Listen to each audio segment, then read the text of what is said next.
Whatever you're going through right now, it's happening on purpose in order to forge you into the person that you were created to be, ultimately. But if you quit, you will never get to be the person that you were created to be. Everybody has a turn back moment.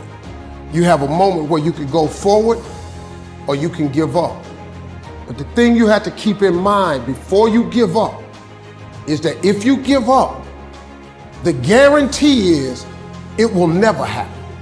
That's the guarantee of quitting, that it will never happen, no way under the sun.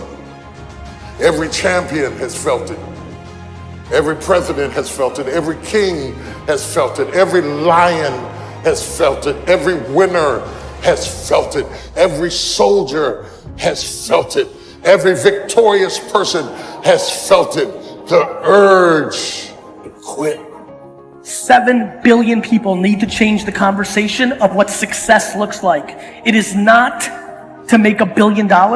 It is to actually wake up in the morning and be in a good mood. Nobody is perfect. People are going to tell you you're perfect just the way you are. You're not. You are imperfect. You always will be, but there is a powerful force that designed you that way. And if you're willing to accept that, you will have grace. You got to have a plan. Everybody's got a dream. Everybody's got a goal. What's the plan? And your plan has got to have something I call the C5 complex. Your plan has got to be clear, concise, compelling, consistent, and committed. You've got to have a plan. And when you're trying to do something that you're truly passionate about, there is no plan B. It's all in your mind. Whatever you hold in your mind will tend to occur in your life. If you continue to believe as you have always believed, you will continue to act as you have always acted. You will continue to get what you have always gotten. If you want different results in your life or your work, all you have to do is change your mind. When you are struggling and you start thinking about giving up, I want you to remember the power of hope. The belief that something better is always possible if you're willing to work for it and fight for it. Our hope that if we work hard enough and believe in ourselves, then we can be whatever we dream, regardless of the limitations that others may place on us. The hope that when people see us for who we truly are, maybe, just maybe, they too will be inspired to rise to their best possible selves. I'm not afraid to fail. I'm not afraid to fall over, make a mistake. That oftentimes cripples people on the onset of getting into anything. The first time I ever picked up the DJ decks was horrible now, but I'm not afraid of that. I'm not afraid of that feeling. It actually propels me. It works quite the opposite. Be yourself, love who you are, and be compassionate, and then give that love and compassion and kindness to everyone around you, and it will always come back to you. Nobody in life is flawless. Nobody is perfect. You know, perfection is something that rarely exists when you're talking about individuals. It's impossible. You can try to be as perfect as you want, but ultimately you're going to come across mistakes. Right. You're going to come across flaws. And I think the real perfection is in perfecting your imperfections. That's how you get to a place where you can ultimately be happy with who you are. I was willing to die doing something that I love. So if you're willing to die to do something that you love, 99% of the time you're gonna come out on top. So, just like Kobe Bryant, right. Michael Jordan, killer instinct. You know, gotta take the shot even if you miss. Mm-hmm. Yeah, fearless. You gotta take the shot. No one's coming. No one. No one's coming to push you. No one's coming to tell you to turn the TV off. No one's coming to tell you to get out the door and exercise. Nobody's coming to tell you to apply for that job that you've always dreamt about. Nobody's coming to write the business plan for you. It's up to you.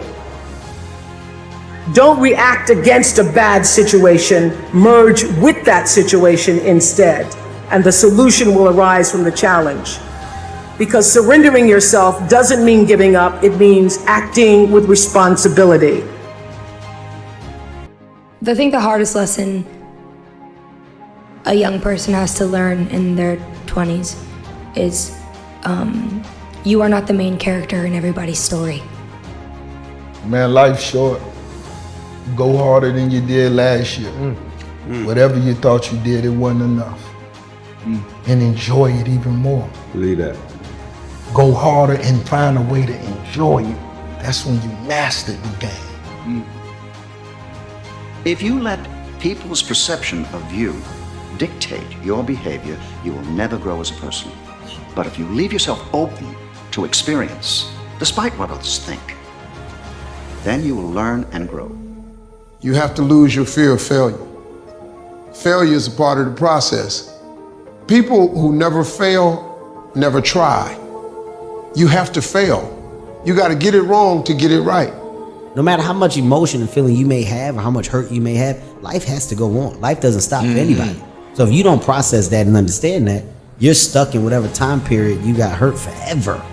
I don't care how good you are in anything, you don't have discipline, you ain't nobody. You're nothing without discipline. Because you give up under the slightest struggle without discipline. Discipline is doing what you hate to do, but do it like you love it. We have two primary choices in life. We can either accept conditions as they exist, or we can take the responsibility to change them. See, a lot of people want to exempt themselves from taking responsibility. All they want to do is talk about the problem. Every time you see them, they'll tell you their story over and over and over and over again. No. You want to take responsibility for your life. I got me here, I can get me out of this. And I'm getting out. I'm not going to be a volunteer victim. I don't care if you have to inch your way day by day. Even if you have to get down and it hurts and it's hard and nobody can see what you're really going through. If you don't quit, the pit will become your platform. I will try 100 times to get up. And if I fail 100 times, if I fail and I give up, do you think that I'm ever going to get up? No. If I fail, I try again and again and again. For as long as I try, there's always that chance of getting up. And it's not the end until you've given up. You need to make it a habit to start every fucking day validating yourself, cheering for yourself, because life is a marathon. And this might be a challenging leg where you're like, I'm just going to throw in the towel. I'm not going to do that thing. Hell no. If you're standing in front of that mirror, you deserve to feel the support and empowerment and encouragement that you need. You are doing so much every single day that you don't give yourself credit for. If you don't fail, you're not even trying. To get something you never had, you have to do something you never did. Imagine you're on your deathbed, and standing around your deathbed are the ghosts representing your unfulfilled potential. The ghost of the ideas you never acted on. The ghost of the talents you didn't use. They say, we came to you because you could have brought us to life, they say. And now we have to go to the grave together. So I ask you today, how many ghosts are going to be around your bed when your time comes? What do you do when 1,000 other people want exactly what you want? What if you're not the only one that wants what you want? What if there are thousands of other people who want what you want? You have to outwork them. You got to outbind them. You got to get up earlier. You got to stay up later. You got to execute, and you got to go from 70 to 120. Lazy people do a little work and think they should be winning, but winners work as hard as possible and still worry if they're being lazy. It's not what they say about you that matters. It is what you say about you that threatens your destiny. You will never be defeated by what they say about you. You will be defeated by what you say about you.